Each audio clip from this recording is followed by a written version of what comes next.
Bonjour, je vous présente une maquette de bélier hydraulique entièrement transparente sur laquelle tous les éléments constituants d'un vrai bélier sont représentés.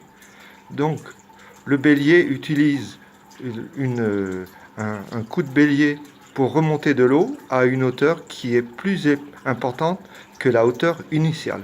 Une grande partie de l'eau est cependant perdue.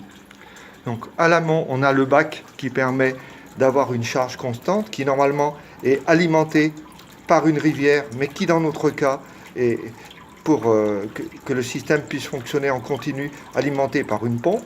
On a le tuyau dans le nez dans lequel l'eau s'écoule. À l'extrémité, le premier clapet que l'on voit sur la droite transparent qui monte et qui descend, c'est le clapet de choc, c'est-à-dire que l'huile se ferme et s'ouvre régulièrement. Le petit clapet derrière avec la bille en inox et le clapet de refoulement. Alors chaque fois que le clapet de choc de droite se referme, il crée une surpression, un coup de bélier on appelle ça, qui est transmis, qui soulève légèrement la petite bille et envoie une petite quantité d'eau dans la partie supérieure.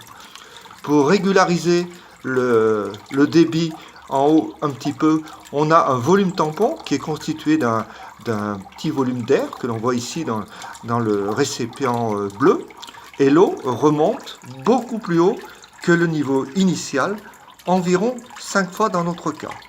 Donc vous voyez, je me replace en arrière. Donc vous voyez bien que l'eau monte toute seule, sans aucun apport d'énergie, à une hauteur qui est plus importante que le niveau initial. On peut dire qu'il y a une forme de magie, mais la physique explique tout ça. Bon, j'espère que vous aurez compris quelque chose.